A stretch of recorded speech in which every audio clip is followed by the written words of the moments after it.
Welcome back, everyone, to the Temple of Technology.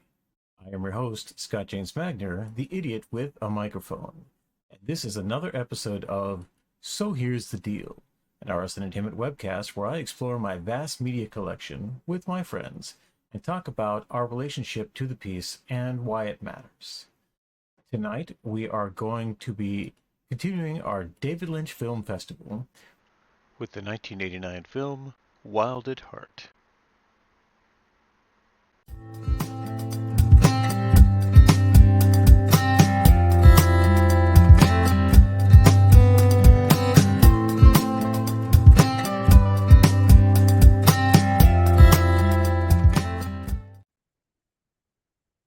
Welcome back to the David Lynch screening room for another episode of the David Lynch Film Festival. And I'm here with my co-conspirator and co-host, Julie McGalliard, my friend for all things dark and dangerous. Julie, who are you and why are you famous? Let's see. I am Julie McGalliard. I write books about Cajun werewolves, Tales of the Rougarou. I also have a few other things published through Goth House Press. And you can buy the Tales of the Rougarou books in ebook form at RS Entertainment, Scott's site. Sweet. Yes, RS Entertainment is a great publisher. We'll talk more about that later on in the webcast. Why are we here today, Julie? We are here to talk about Wild at Heart, the movie that David Lynch was making in between seasons 1 and 2 of Twin Peaks. That is awesome. Yes. And this came out in 1989. In fact, this came out, we had a spirited debate, Julie and I did, about when to cover Wild at Heart. Because we could have waited until we watched all of Twin Peaks to do this, but we are going chronologically through the David Lynch filmography. So there is one thing that we have not watched yet, which did come out earlier. It's called The Cowboy and the Frenchman. It is a short film that he made for French television in 1987. But since it's hard to get and it's really, really short, we're going to cover it at a later time, I think when we cover Industrial Symphony No. 1. But before we cover On the Air, which is a great TV show that happens after Twin Peaks is over. But Wild at Heart is smack in the middle of Twin Peaks. And it's an important jumping off place, I think, for the rest of his career. So I think we are ready to go on to the overview. And so let's do that now. Can I talk to Lula? You are not gonna see him ever. Michael. I'd go the far end of the world for you, baby. A man can't ask for more than that. You move me, Sale. You really do. You want me to shoot Sailor in the brains with a gun? Uh-oh.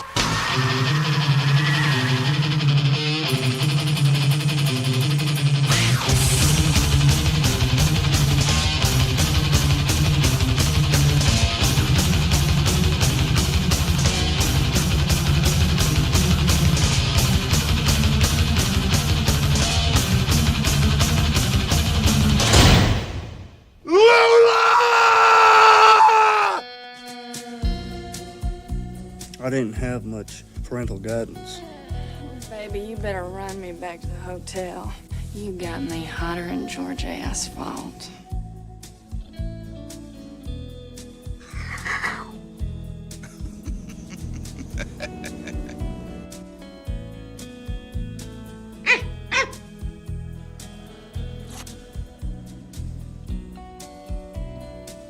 This whole world's wild at heart and weird on top.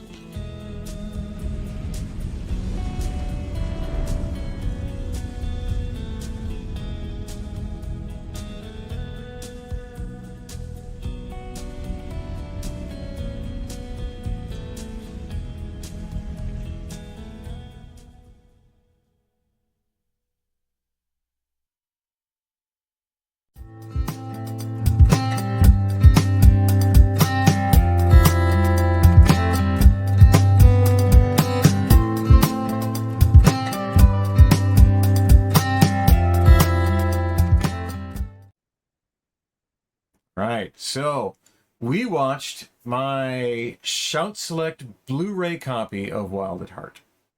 And I bought this last November. So, in fact, I bought it just exactly a year ago. I bought it on the 26th. So it was an after Thanksgiving or pre-Thanksgiving. I don't even know when Thanksgiving was last year. It precesses by 2 days, right? That's how calendars work? Something like that. Something like that, yeah. So it was right around this time last year. The disc itself was made in 2018. This movie, of course, was made in 1989. I watched this movie a lot in 1992 on cable and VHS. But I understand that you saw this live in a theater. Well, it wasn't exactly live because, the actors were not But you were in there. front of us. Yes, I was there. I did see it. I did see it in the theater, in the theater. With, I believe the only person with me was my, at the time, boyfriend, Paul. Now, whatever I happened don't to think that there was a crazy group. kid, Paul? I don't know. I think he's still a David Lynch fan. Oh, okay, cool. All right. This movie was a side project for David Lynch. He had the opportunity to... Barry Gifford had stole his screenplay, and it had gone to the Goldwyn Company. And David Lynch had the opportunity to come in on this project and consult on it and produce for it. And he was just going to be a producer. But when he read the book, he got really excited about the book and thought that he could write and direct it. And since they had not picked a writer or a director yet, they let him do it because he was still riding high off the Oscars from The Elephant Man and all of the acclaim that he had got for his earlier work. And he could write his own ticket. They made this movie for $10 million. That's an insane amount of money to make a full feature movie, especially with burgeoning stars like Laura Dern and Nicolas Cage, who were not new overall. They were established actors by mid-1990 and in mid-1989 rather, when this was filmed. But this movie absolutely bombed. It made $14.6 million box office over its lifetime. It was in theaters, I think, 5-6 weeks. So when I say to Julie, you saw it live in the theater, because it was not there very long. And I was a big David Lynch fan. We were rushing out to see it. The test screenings for this movie, people walked out of them because of the violence. And there's a torture scene in this movie, and it's pretty intense. And one of the early test screens, 80 people walked out. Lynch decided not to cut anything from that sequence. In the next screening, 100 people walked out, and Lynch decided, okay, I gotta fix this, and he got it cut back and cut back and cut back. But he was cutting out part of his soul when he did that. He really, really liked that scene. He thought it was what the movie was about. This movie was finished one day before it played at Cannes. 1 day before it played at Cannes to 2,400 people. It got wild acclaim. It won the Palme d'Or. It was insane. And at the awards ceremony, according to Wikipedia, the boos were as loud as the cheers. And one of the people standing up front booing was our friend, and not a friend of the show, Roger Ebert. Roger Ebert just doesn't. Yeah, see, Roger Ebert just doesn't like David Lynch. I think that was his. He always had to sort of make it be like, well, it's because David Lynch did something wrong. I think it just wasn't his taste, and that should be fine. But he was Roger Ebert, so He is Roger. Well, he was Roger Ebert. He and Dave are both arguing in the sky, if you believe in that sort of thing. You know, I hope it's a cordial argument. I think both men truly loved cinema, so, you know. I mean, I would love to hear David Lynch's thoughts on the Valley of the Dolls. If those exist out there on the internet, if you're watching this and you know that David Lynch had an opinion on the Valley of the Dolls, which is a movie that Roger Ebert wrote, I would love to hear them, because David Lynch loved movies. He loved making movies. He loved talking about movies. And he and Roger Ebert should have been best friends. And that's a guy who loved Eraserhead but hated everything else. I can't really see where Roger was coming from. This movie, another bit of pre-production knowledge, this movie was given an X rating by the Motion Picture Association of America. NC-17 did not exist at the time. It was given an X rating, but David Lynch was required by his contract to deliver an R-rated film.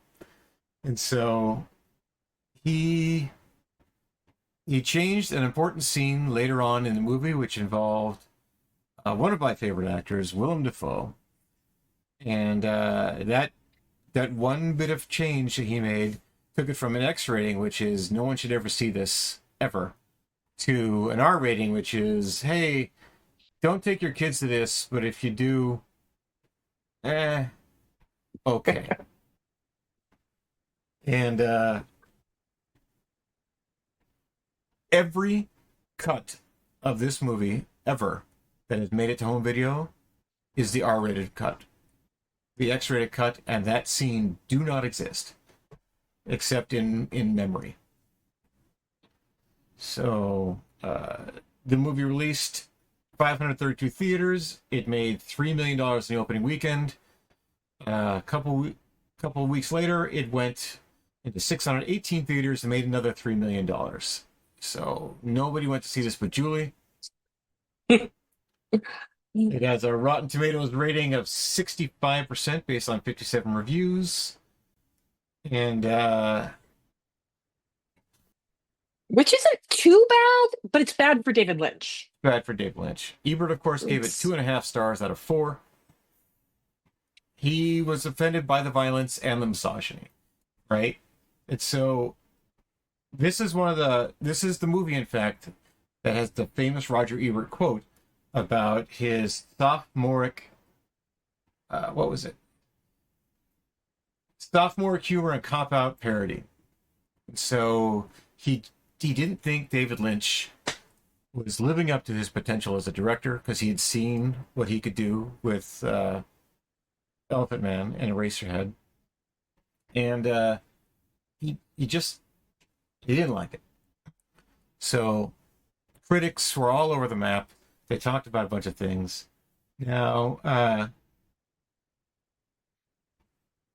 Rolling Stone loved it. People Magazine loved it. IndieWire loved it. It was nominated for a bunch of awards, just not an Oscar. Ever. And what it won was the Palme d'Or at Cannes. It won the precursor to the Razzies were the Yoga Awards. And David Lynch got the worst foreign director. And Diane Ladd, who is Laura Dern's mother, got worst foreign casting.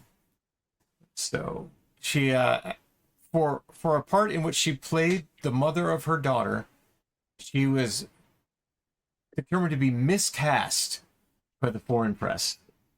It's crazy. See, I have my issues with the movie, but I would not agree with that critique. I think she's great. She's fantastic. She's a great actress. She's Hollywood royalty. Her father was Alan Ladd. Mm-hmm. You may have heard of him before. He's the reason why cinema actually existed for a very long time, because he was able to keep the movie industry alive through the 40s. And yeah, it's just a great Oh, I just lost the thing that I had open. Because I'm an idiot with a microphone, I just closed one of the windows I rely on to make this podcast work. Okay. Back on. Here it is. So here's the deal with me not knowing how to run, so here's the deal. I am an idiot with a microphone. I mean, you put it right, truth in advertising, right? You put it right I there. throw it right out there. Anyway. So, speaking of throwing things right out there, Julie and I are going to watch the trailer. And you may be listening to this at some future time, and you will not be able to watch us watch the trailer. That is a webcast-only feature. It is not a podcast feature. But trust me, the trailer is awesome. And Julie and I are going to go watch it, and we'll be right back with our first impressions.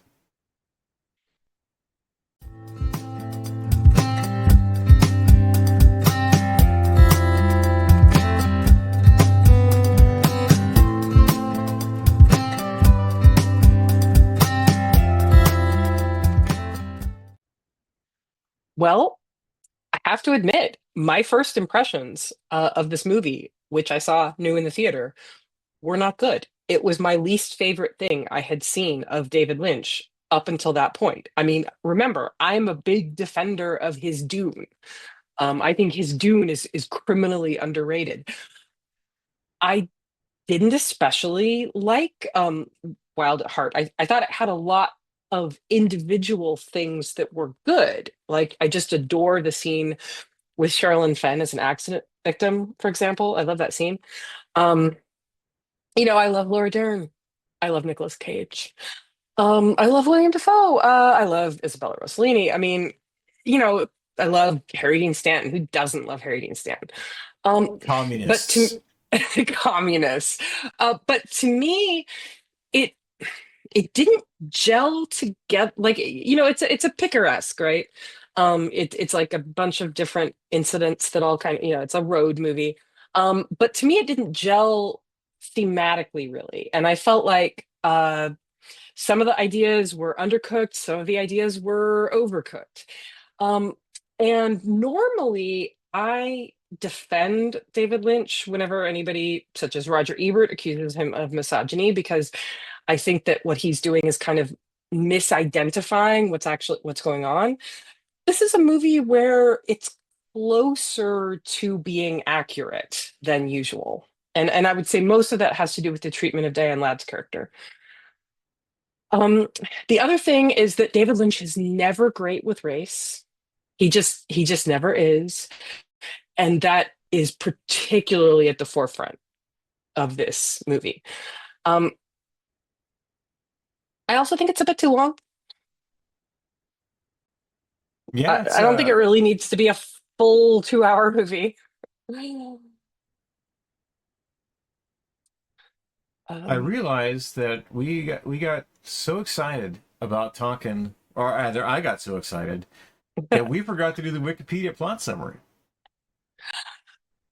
Well, let's do it. That might help people. I've got Wikipedia open. Do you mind if I read it this time? Nope. By all means. Right. So excited about this movie. I saw this on video, rented video, back when we rented videos from the store, and then watched them on I cable. remember those days. Yeah, those crazy. Back in the day. Back in the day. There's a lot of plot going on in this because it was taken from a fairly successful book. So here's the plot summary by Wikipedia. It is not... Sorry, I forgot to say, I liked it. I liked the movie a lot when I first saw it. I liked it again when I watched it a few months back. We took a little break, so here's the deal, because I got sick and Julie got sick and things didn't work out. But we have refreshed ourselves and we are coming at this fresh with fresh eyes and like first impressions. We're doing fantastic. In Cape Fear, North Carolina, lovers Lou LaFortune and Sailor Ripley are separated after he is jailed for killing a man who attacked him with a knife. The assailant, Bobby Ray Lemon, was hired by Lula's mother, Marietta. Upon Sailor's release 22 months later, Lula picks him up outside prison, where she hands him his snakeskin jacket. They have sex in a hotel room and go to see speed metal band Power Mad. At the club, Sailor beats up a man for flirting with Lula, and then leads the band in a rendition of Elvis Presley's song, Love Me. When Lula asks why Sailor didn't sing her his favorite song, Love Me Tender, he tells her he will only ever sing it to his future wife. Sailor asks Lula to run away to California with him, despite knowing this will break his parole. Marietta asks her on-off boyfriend, private detective Johnny Farragut, to find them and bring them back. Unbeknownst to Farragut, Marietta also hires her other boyfriend, gangster Marcelo Santos, to track them and kill Sailor. When Santos calls mob boss Mr. Reindeer to arrange for the job, he adds Farragut to the hit list, sending Marietta into a guilt-fueled rage. Despite her attempts to save Farragut, Mr. Reindeer's assassins capture and kill him. Unaware of these events, Lula and Sailor continue on their way until they encounter the aftermath of a two-car collision. They try to help the only survivor, a traumatized and brain-damaged young woman who eventually dies in front of them. Lula is disturbed and considers it a bad omen. She is also unsettled by Sailor's revelation that he had been Santos's driver, and may have witnessed her father's murder by Santos and Marietta, which places him in the latter's crosshairs. Nearly penniless, Sailor heads for Big Tuna, Texas, where he asks old acquaintance Perdita Durango. Is it Perdita or is it Perdita? I think it's Perdita. Perdita Durango, whether someone is after him. Perdita says she is unaware of any murder contract, but is later revealed to be lying. At an outdoor party, Lula and Sailor meet career criminal Bobby Peru, played by Willem Dafoe. Lula, who has been feeling ill, tells Sailor she is pregnant. While Sailor is changing their car's oil, Lula waits for him in a motel room. Peru enters the room, deduces Lula's pregnancy, and proceeds to intimidate, grope, and violently coerce her into asking him for sex. When she finally does, he mockingly reveals his threats to be a bluff and leaves.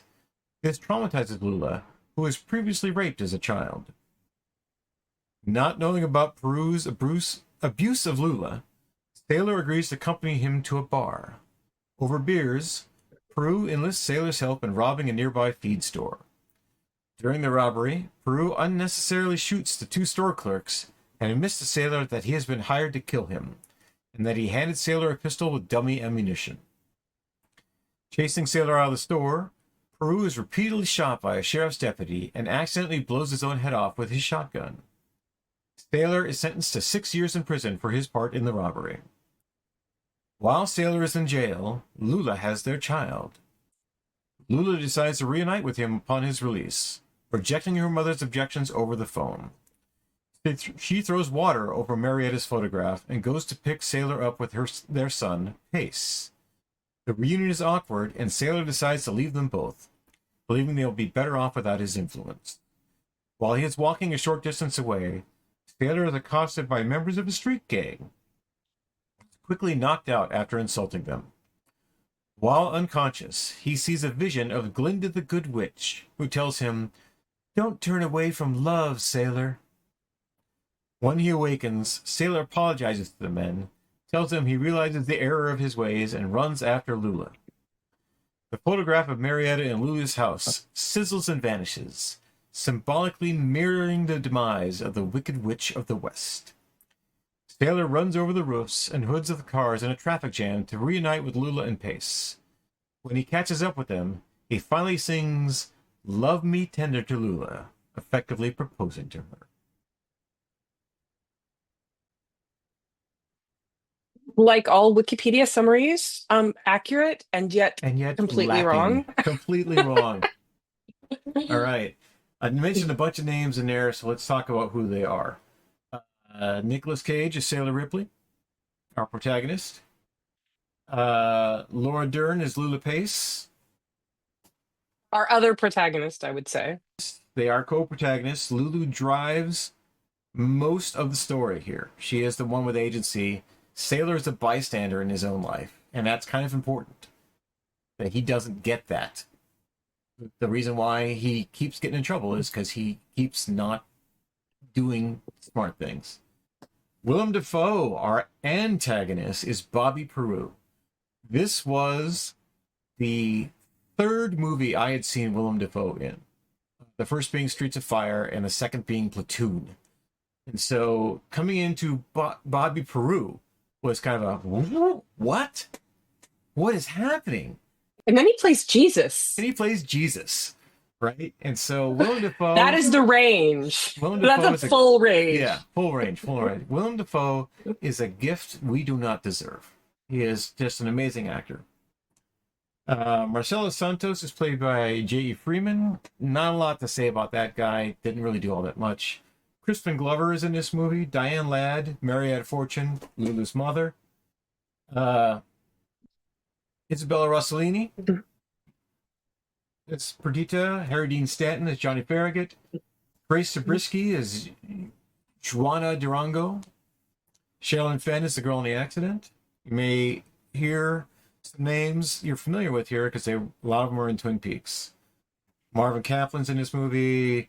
Morgan Shepherd is Mr. Reindeer. David Patrick Kelly, who plays one of the Horn brothers. Freddie Jones is in this movie. Jack Nance is in this movie. Pruitt Taylor Vince is in this movie. Everyone loves Pruitt Taylor Vince. Francis Bay, whom we've seen in multiple Lynch productions, including, you know, all the way back to Eraserhead. We'll cover our returning cast later. Cheryl Lee plays the Good Witch. And that's pretty much all of our named people in the cast. And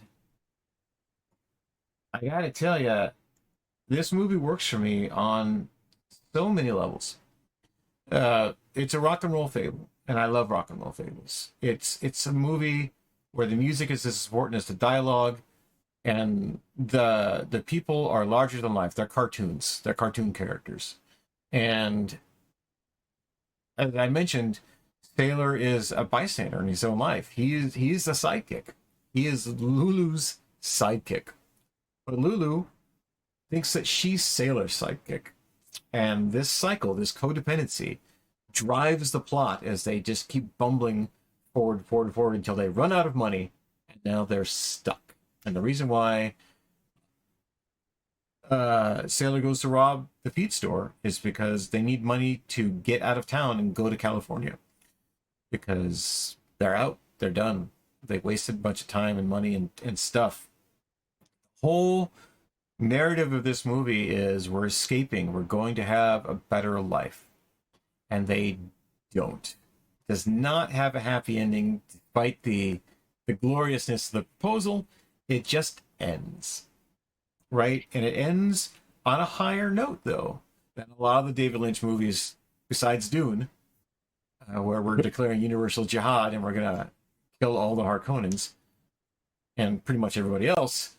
This movie ends on a note of hope, but also a sad place, because Sailor has destroyed his life. He's destroyed Lulu's life, and that kid is messed up. He's never seen his father, ever. In fact, the strong context I got is that Sailor barely even knew that he existed until the very end of his sentence. And I also got the context, this may be a more expanded coverage bit, but that Marietta had a lot of stuff to do with many criminal activities, not just the murder of Luther's father, but I think she had something to do with the murder of Sailor's father as well. So, I mean, why would she hang around? Like, one of her boyfriends was like a mob hitman.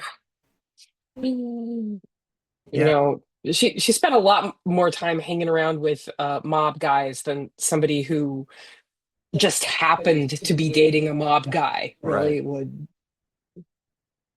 So it's nuanced. It's got a lot of cool stuff in it, and it was the kind of movie that I wanted to see. And I think I saw this right after I saw Pulp Fiction, but before I saw From Dusk Till Dawn. Right, so it slots in that area there. And boy, From Dusk Till Dawn was an eye opener. We won't talk about it on this stream, but I have. It's a demented vampire movie. We could talk about it at some point. Well, I mean, I meant this exact one that we're doing right now. Okay. I would love to start diving into Tarantino movies, especially the crazy supernatural ones, but more importantly, Robert Rodriguez movies, because they are fantastic. And in our next segment, I'm going to talk a lot more about Quentin Tarantino and Robert Rodriguez. Julie, did you take notes? I did take notes. Okay. I took a lot of notes, and I guess do you want me to start with me trying to put my finger, because as I mentioned, I initially didn't care for this movie at all. It's grown on me a bit, but I've always tried to. But this time I tried to put my finger on it. Like, well, what is it? Why does this movie not really gel for me? And I think Laura Dern's character and her mother have a relationship that it's like a trope, right? That comes up where the mother manifests a sexual jealousy of her daughter, who can be in some way seen as a younger version of her. And that's actually one of the interesting things in this movie is everybody's blonde. Like people who are not normally blonde, like Grace Zabiskie is blonde, and Isabella Rossellini is blonde. So, and of course her mother is blonde. It makes everybody feel like they're meant to be some kind of dark mirror version of Laura Dern's character, in a way. But the trope of the mother manifesting like this just violent sexual jealousy of her daughter, it shows up in horror movies somewhat often, but it's not really a trope I care for. It's it's just there's something inherently kind of misogynistic about it, I think, and that's and there's just no getting around that. Like, I don't necessarily think that David Lynch's handling of it is particularly misogynistic relative to the way the trope usually comes up, but I just, it's one of those tropes that I kind of have a problem with. And I don't think Lynch's version really overcomes it to the extent that I would like. The other thing is, like I mentioned earlier, Lynch is never great on race. And he does a couple of things that like basically everybody in the 90s did, which is you'll have a movie that is like 95% white people, but the 5% that isn't white people are gang members, criminals in some way, or homeless people maybe. I mean, just, so in that respect, he was no worse than Tarantino, but the first 5 minutes of this movie have the protagonist, Sailor, beating a black guy to death. Like, and yeah, the guy comes after him with a knife, but that's already problematic. Our hero beats a guy to death. Like, that's the first thing we know about him. He pounds a guy into the floor, and bleeding and all this. And I think structurally it's kind of, maybe it's meant to be one of those, okay, we're going to start by showing you the worst thing this guy ever does, and then you gradually come to see him as better. But he beats a guy to death. Like, if you have that kind of power, if you are strong enough to beat a guy to death, you could just take the knife, man. The beating him to death is, he's losing his shit. Yeah, and we learned that he was a gangster himself. Sailor was. He worked for the mob guy, and he was present at a lot of horrible things, including the murder of Lulu's father. Right, and he saw who did it. I agree with you, and this is just this movie is so amazingly white. It's fantastically white, but it's also kind of southern in its epic web of people and betrayals, and it is I won't say it's remarkably faithful to the novel, but the novelist liked the movie a lot. He was really happy with what he put up on the screen. So Yeah, I mean, you could call it a Southern Gothic in some ways. it is very Um, gothic. uh, but I also realized on my rewatch when I was trying to put my finger on why it was possibly my least favorite David Lynch. Um, it's also structurally more of a mess than he usually is. Like his movies are always weird, but this movie I think has a kind of there's a kind of arbitrariness to it that feels well like it doesn't necessarily take the time to tell us the things we need to know. Like there's a point where they're all going to New Orleans and I'm like, why are they going to New Orleans?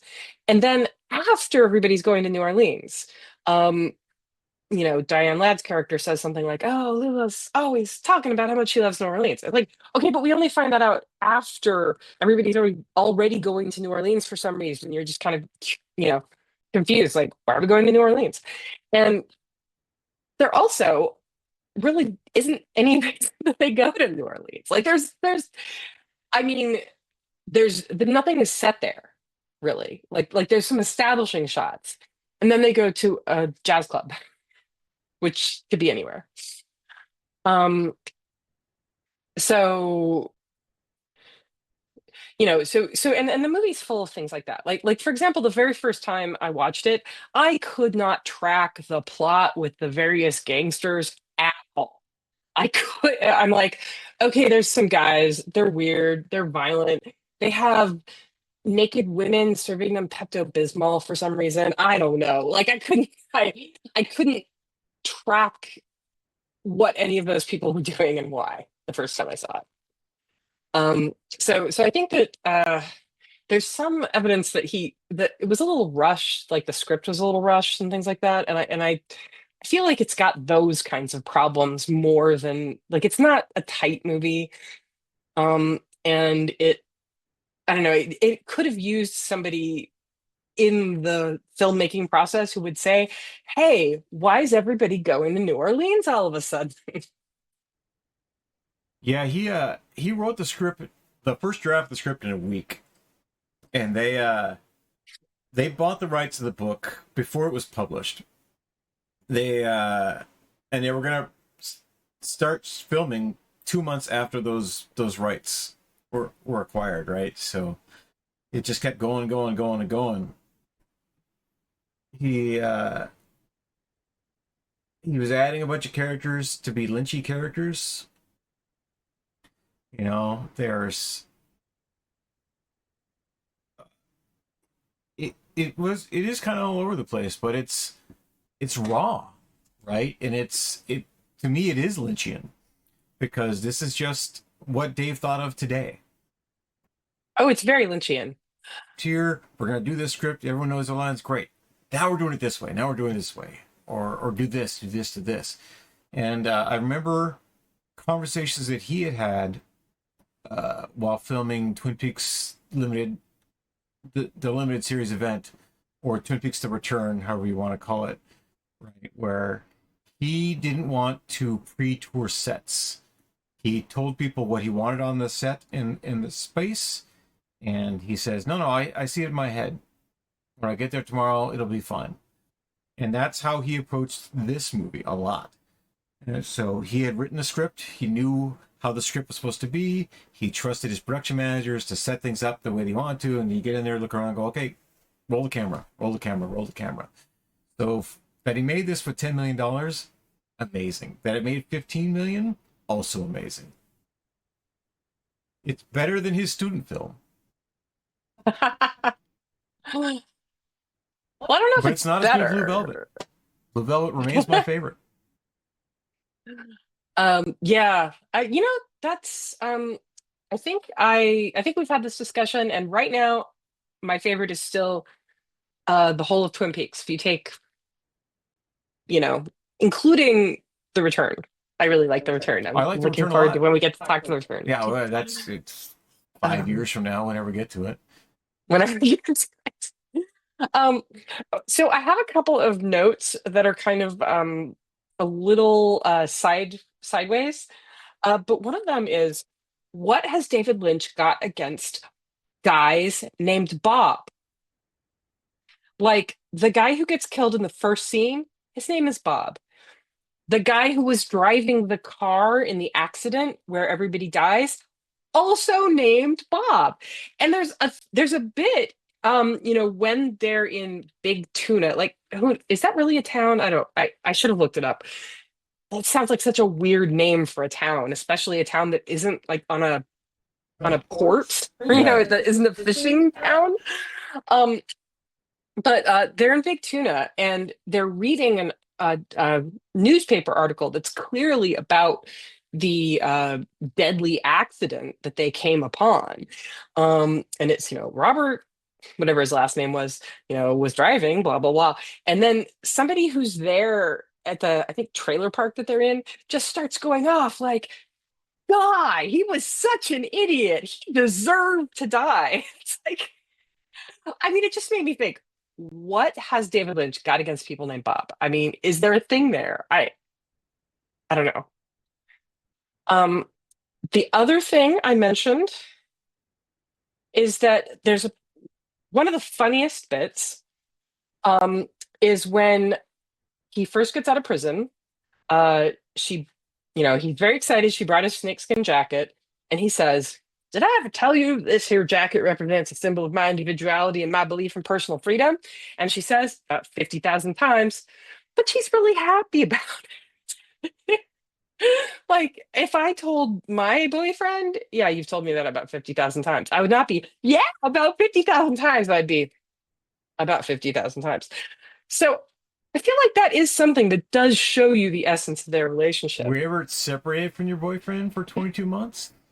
That's true. He's never been to prison.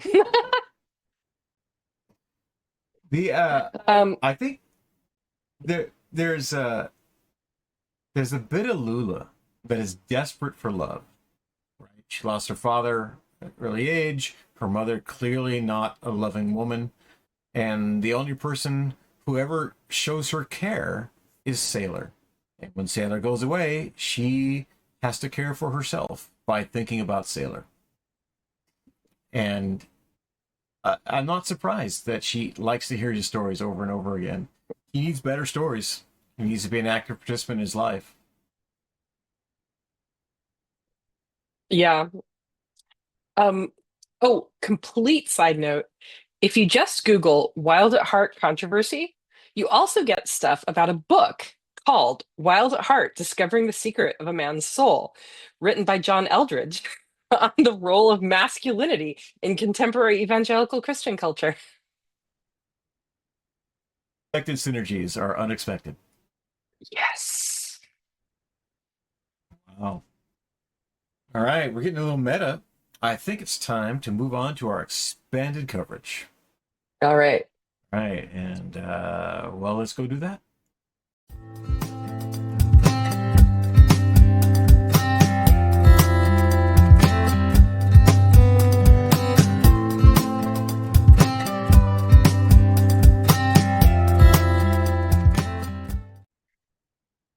All right. Let's talk about our meta-narrative. What are our big themes? What is going on in this movie besides the plot? So there are criminals doing criminal shit, right? This is noir. But it's also noir romance, and it's also gothic noir, right? Because nothing is working out well. The world's in a state of ruin. People are struggling to find hope. And I don't think this is brought home any clearer than in the fireside chat scene in Big Tuna at the trailer park, where there's all of these lost men and women.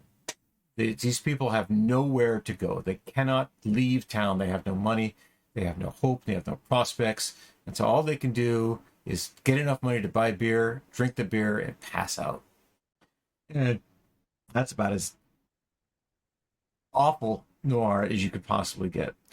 The sailor is a criminal. He's been a criminal his entire life. His father was murdered. His father, in fact, died in a fire that Marietta may have set. And I thought for a while, as I was rewatching this, that I had missed something in the times that I had watched it before, because I kept not remembering that both Sailor's father and Lula's father had been murdered. And I was wondering if the reason why Marietta is so violently opposed to Lula being with Sailor is that Sailor's father may well be Lula's father.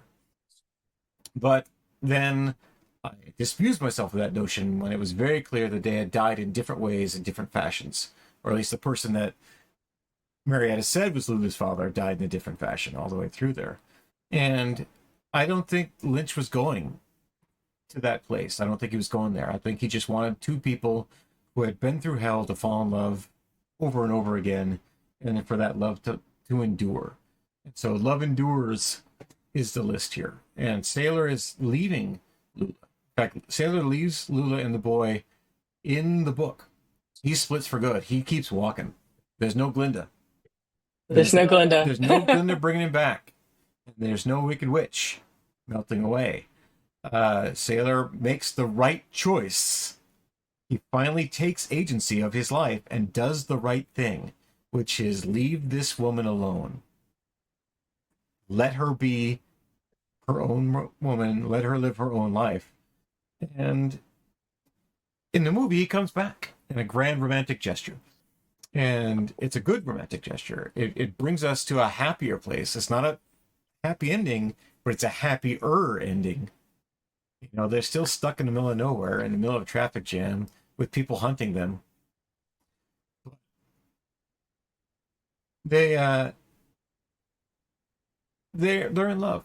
They love each other, and they're going to love that kid. That kid is going to be messed up.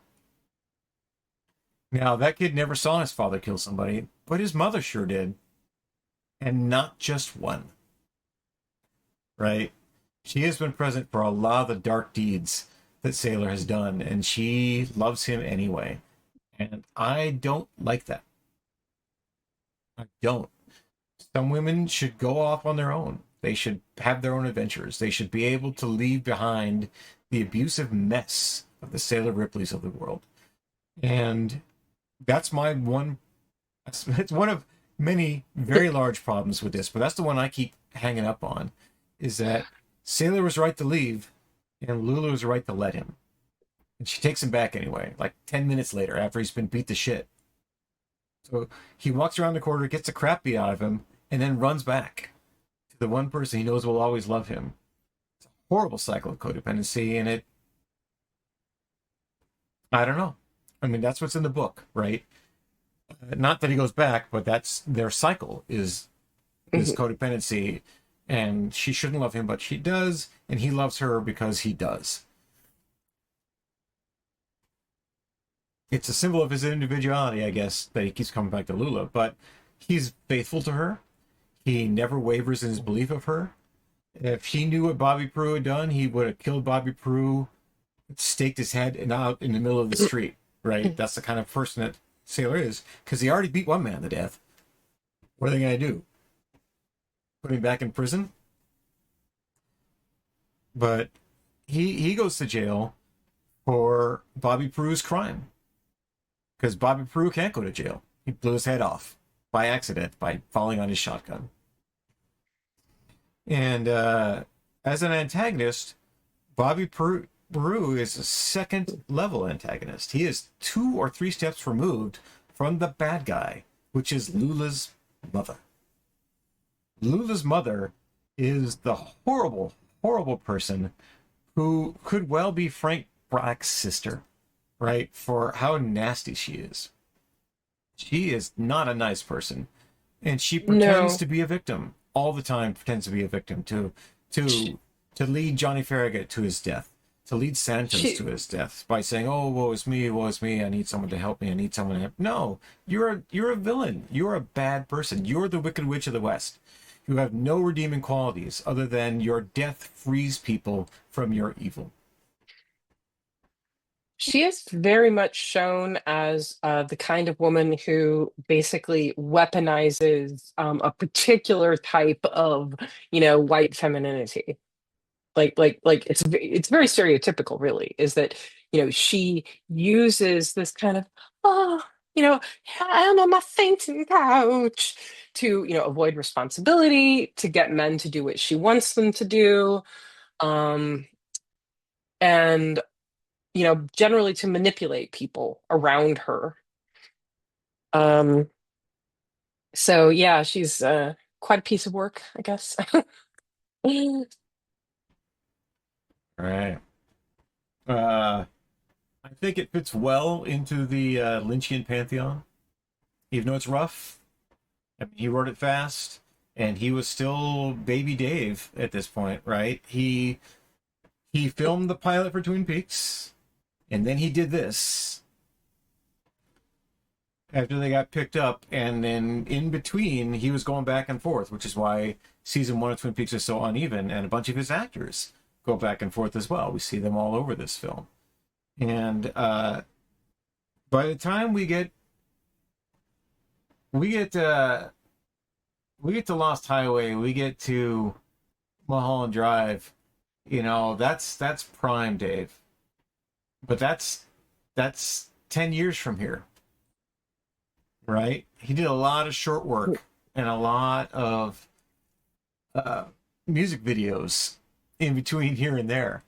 And it shows in those later films how good of a director he became by doing things other than David Lynch movies for a while. I mean, his most acclaimed film, The Straight Story, is a G rating, right? He doesn't have to be noir. He doesn't have to be blood and gore and violence and supernatural crazy rape. That doesn't have to be David Lynch. He's a really, really good storyteller and a really good director. But these early films, these raw films, and this is, I mean, looking at the timeline, right? This is almost smack dab in the middle of his career. He did student films in the early 70s. This is the late 80s. And then he made his final big piece as a director was Twin Peaks: The Return, which is 2017, right? He did some acting work after that. And he did a lot of stuff on the web. A lot of web stuff. He's a pioneer of kind of web stuff and weird podcasts and stuff. But this kind of movie was his movie for a long time. It just didn't do a lot of them, and people remember them as if that was the only thing he ever did.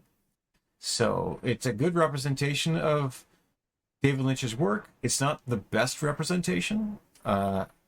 It's one that I like a lot. It's not my favorite. Again, Blue Velvet and Mulholland Drive are my favorites. But I've only ever seen Mulholland Drive once. So it's hard to put that on the kind of pedestal that I put Blue Velvet on. But Mulholland Drive changed the way I looked at the universe in a way that not many movies ever have. Wild at Heart did that too. It opened me up to different kinds of movies that I really am thankful for. I wouldn't have enjoyed Pulp Fiction as much as I do today. I love Pulp Fiction. That movie's fantastic. Mm-hmm. But that movie draws so much from this movie. Right?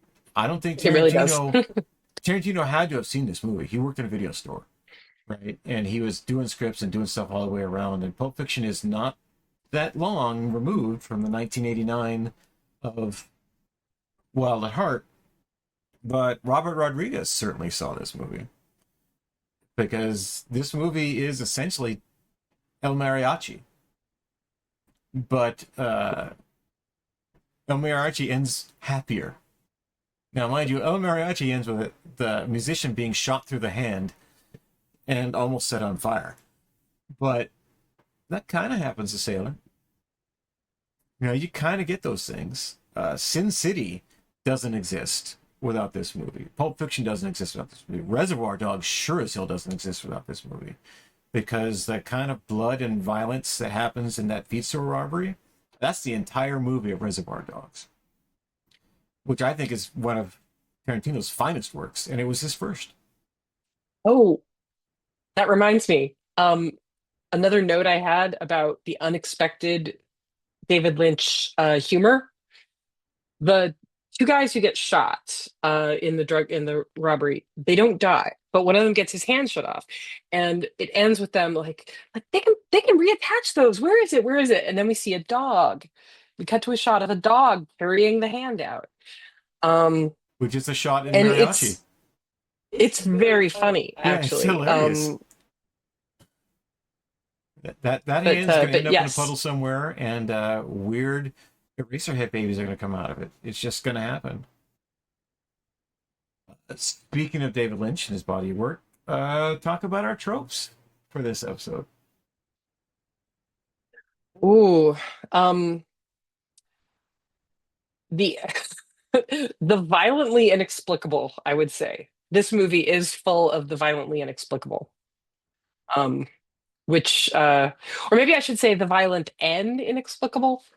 Because it also has inexplicable that isn't violent. Like that's actually one of the things that I do like about it is the fact that we get this weird little side story about her uncle who put cockroaches down his pants and really loved Christmas for some reason, or that we get this guy with a strange Daffy Duck voice who sits down to them next to them in the blues club and tells them that pigeons are filthy.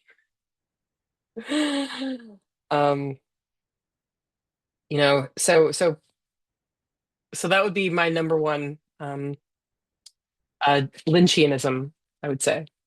The violently inexplicable. Yeah.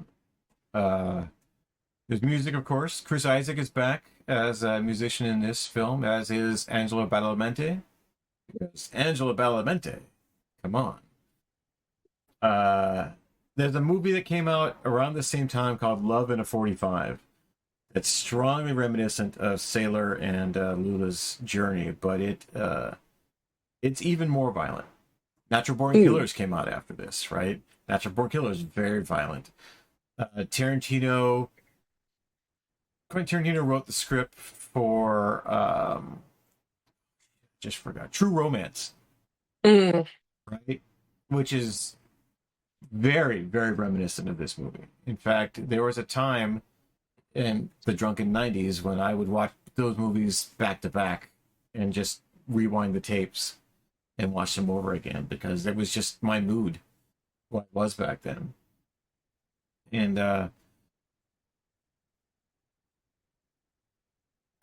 yeah,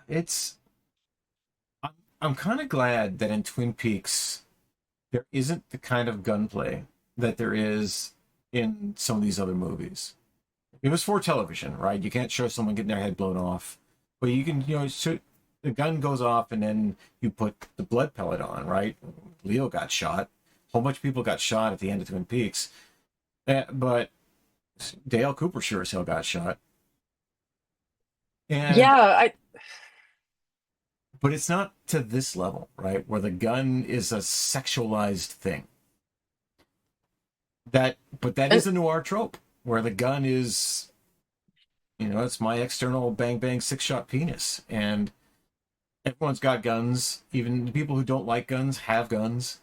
And it solves problems rather than discussion. And no one ever talks to each other in this movie.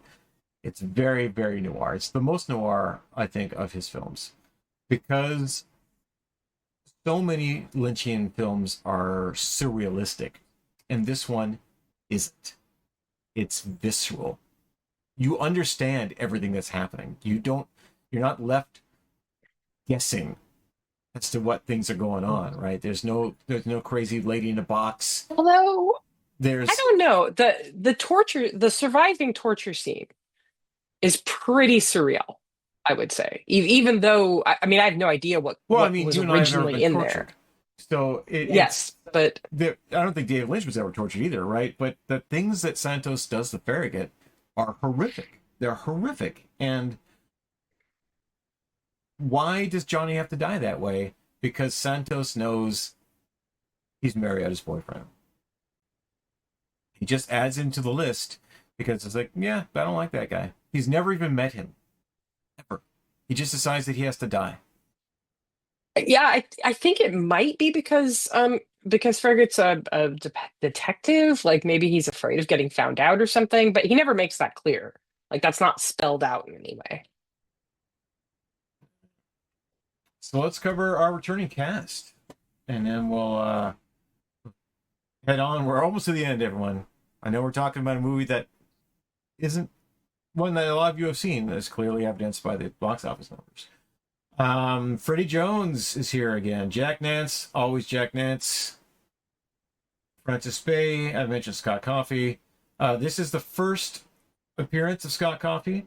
He will be returning in a lot of other places. He, most notably in Mulholland Drive, but also Lost Highway. Laura Dern, this is her second appearance in the David Lynch filmography. She will make 5 appearances all told. Where am I? Sherilyn Fenn makes 3 appearances, twice as Audrey Horne. This is her second one, and she's just kind of on screen for a moment so you feel sorry for her, and then she dies. Cheryl Lee is Glinda the Good Witch. David Patrick Kelly is a mobster. A whole bunch of people are mobsters in this. So let's talk about Harry Dean Stanton really fast, because Harry Dean Stanton was almost in Blue Velvet, but wasn't. He was going to be Dean Stockwell's character, and he just didn't understand the thing and was almost there. He was almost in Twin Peaks, but wasn't.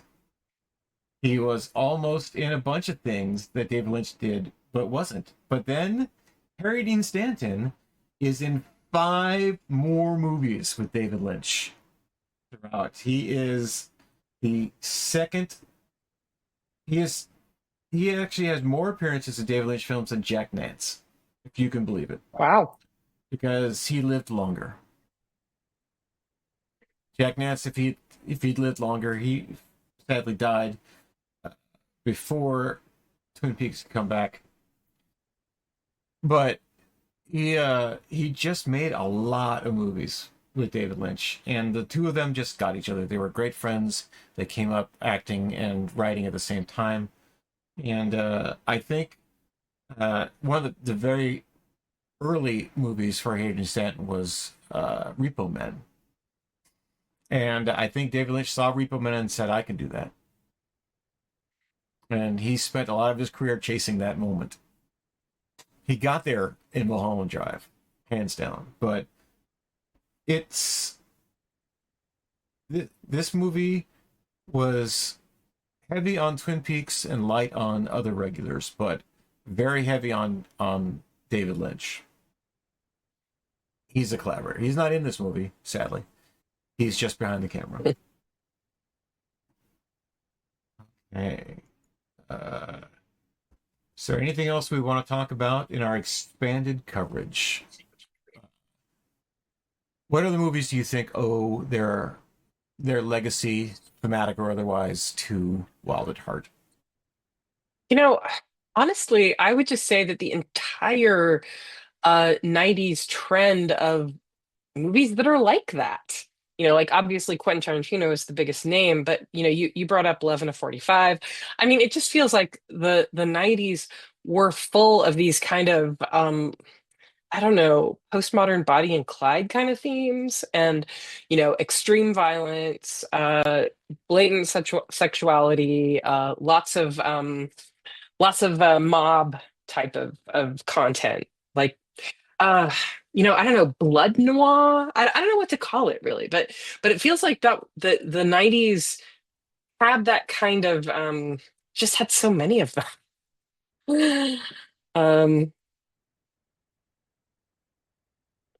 The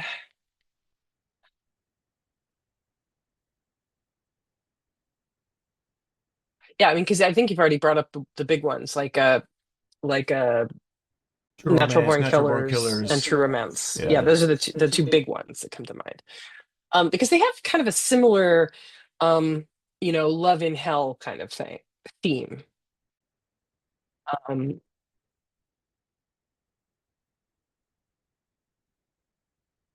All right. Well, let's move on then to our final thoughts.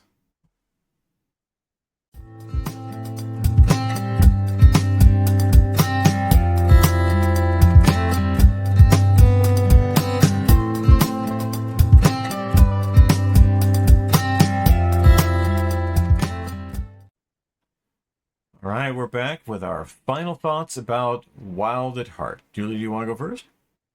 Sure. Um, Final thoughts. It remains a problem child for me.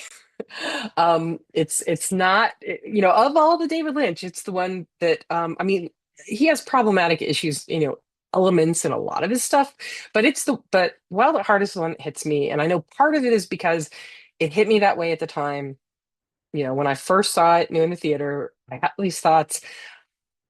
Rewatching it a few times, I like it more, which actually happened to me with Firewalk with Me too. Like I didn't really like Firewalk with Me the first time I saw it either. So, but I would definitely put this into one of his more it's more of a problem child. It's not one of my favorites. But I do love Laura Dern in it. So What's the most important takeaway from this movie? um it was a lot more important than anybody knew at the time, I would say, at establishing the sexualized violence aesthetic of 90s movies, like what Quentin Tarantino would do. Quentin Tarantino made a whole career based on this movie. Still doing it. And he's still doing it. Yeah. I mean, we joke that David Lynch makes the same movie, but with different actors and different scripts. But Tarantino makes the same movie every time. And he just has a different genre as he goes. It's one long violent bit all the way through, and I think Lynch stretches himself a lot more as a director than a lot of the people who did those other movies. And my big takeaway from this is go see it. Not a lot of people saw this in theaters. Not a lot of people saw this on home video. It's very highly regarded among cinephiles, even with its horrifically violent content and the terrible things that happen to the characters, especially Laura Dern. He loves to torture her in a way that very, very few people ever get away with.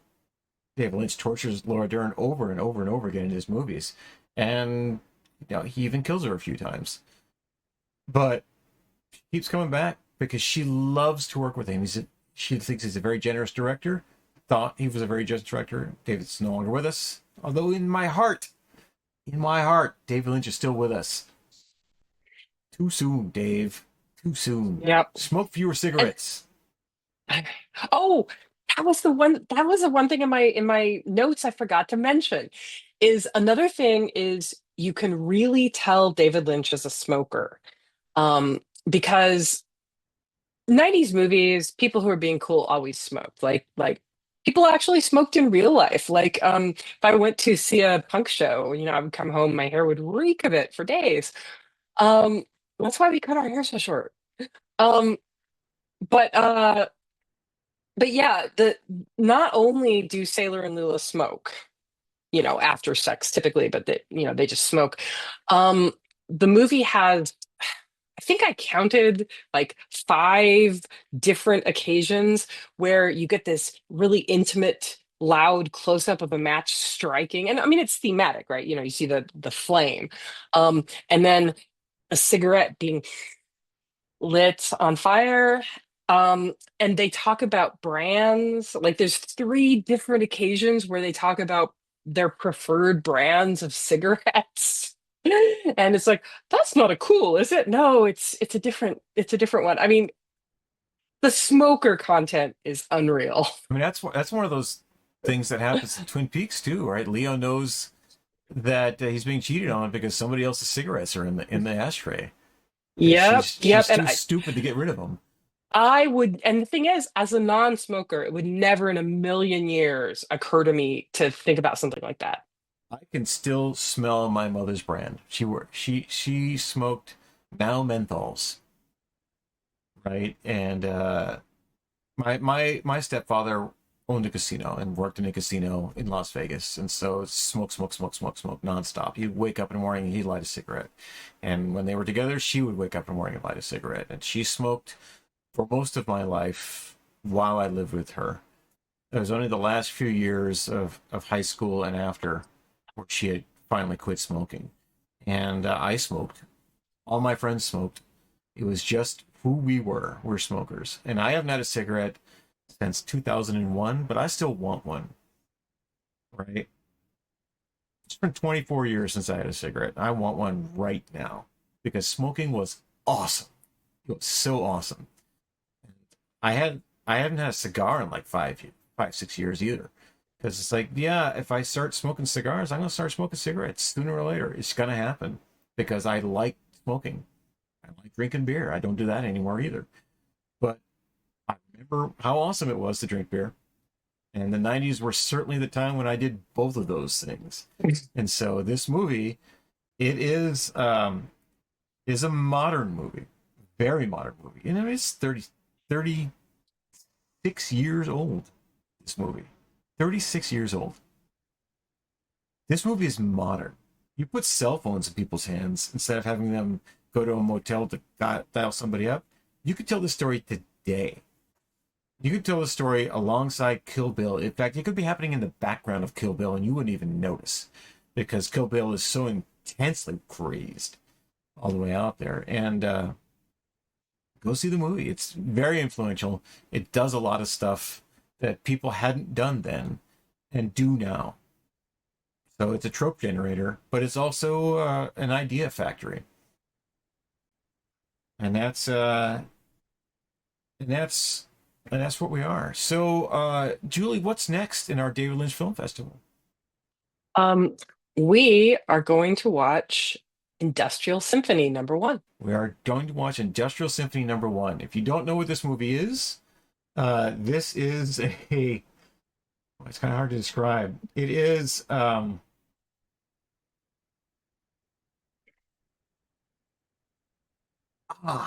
can't even describe it. Can you describe this movie? I remember it as being more or less like a surrealistic stage performance. Like I think it's staged, like it happens on a stage. So I would call it a surrealistic stage performance, which interpolates themes from Twin Peaks and has a lot of like for example, according to the overview, Industrial Symphony #1, The Dream of the Brokenhearted, is a 1990 avant-garde concert performance directed by David Lynch. Oh. But written by David Lynch and Angelo Badalamenti. Starring Laura Dern, Nicolas Cage, Julie Cruz, and Michael J. Anderson. So it is out there. It is a thing, and it's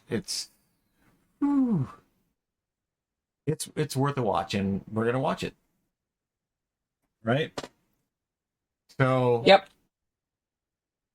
There are many things in there, and then following that, we're gonna get back to our coverage of Twin Peaks. So I hope that you all can join us for those things and continue on. Thank you for your support of our Arts and Entertainment webcast. Julie, where can people find you online? People can find me online at gothhouse.org and also at RS Entertainment. Entertainment.com. Yes. Julie's books, The Tales of the Rougarou, are up there. They are fantastic books. You should all read them. She's a great writer, in addition to being one of the smartest people I know. RS Entertainment is a progressive publisher. We focus on independent authors and the stories that they tell. There's going to be a bumper after this describing RS Entertainment, so please watch that. And we'll see you next time here on So Here's the Deal. Bye, everybody.